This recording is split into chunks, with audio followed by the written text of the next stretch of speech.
Szanowni Państwo, drodzy pracownicy, doktoranci, studenci i przyjaciele Uniwersytetu Łódzkiego.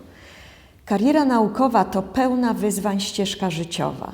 Wymaga od badacza ciągłego rozwijania w sobie ciekawości, zaangażowania i cierpliwości. Szczególnie trudno o nie w sytuacjach, kiedy na drodze pojawiają się niepowodzenia. Niestety należy mieć świadomość, że porażki są stałym elementem pracy naukowca. Tylko wówczas, gdy zaakceptuje się ten fakt, można z sukcesami uprawiać dobrą naukę. Niepowodzenia budzą emocje. Im więcej zaangażowania wkłada się w pracę, tym te emocje mogą być trudniejsze do zaakceptowania. Umiejętność radzenia sobie z nimi i wyciągania z nich konstruktywnych wniosków to elementy codziennej pracy badacza i kompetencja potrzebna każdemu, kto uprawia naukę.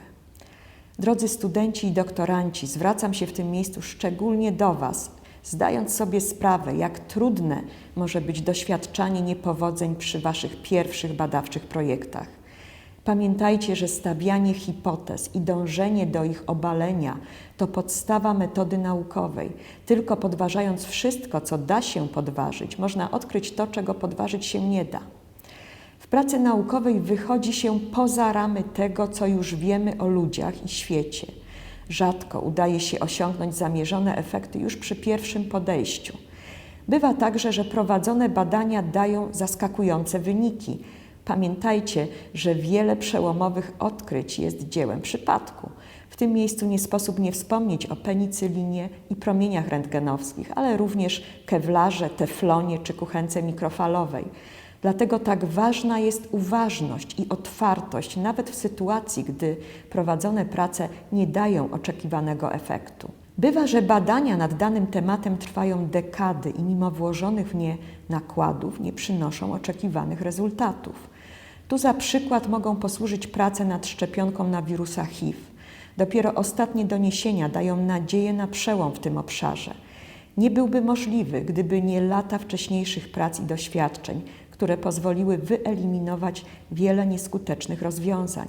Eksperyment zakończony niepowodzeniem daje nam przecież wiele informacji, które mogą być podstawą do dalszych, konstruktywnych działań. Zachęcam do pamiętania o tym przede wszystkim młodych badaczy, którzy stawiają swoje pierwsze kroki na naukowej ścieżce. Nie poddawajcie się.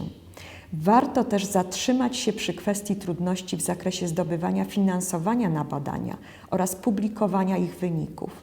To wyzwania znane naukowcom na całym świecie, znane tym lepiej, im dłużej zajmują się oni pracą naukową.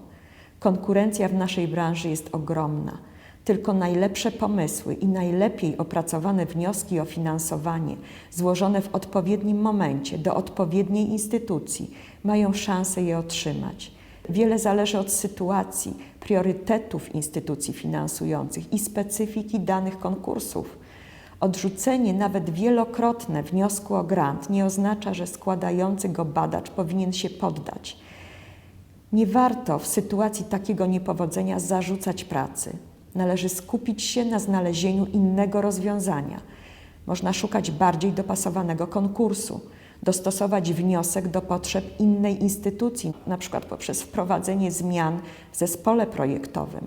Można rozbić projekt na mniejsze elementy i szukać na nie finansowania. Rozwiązań jest wiele. Aby po nie sięgnąć, trzeba zachować otwartość, zmierzyć się z trudnymi emocjami, które naturalnie pojawiają się w obliczu niepowodzenia i iść dalej z zaangażowaniem, robiąc dobrą robotę.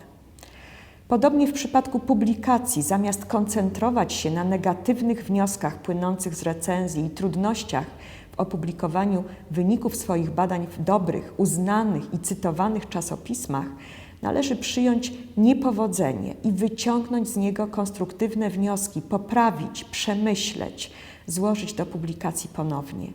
Jeśli badacz skupi się w swojej pracy na jakości, będzie odnosić sukcesy w nauce. O tym zawsze należy pamiętać, przede wszystkim w obliczu przejściowych trudności.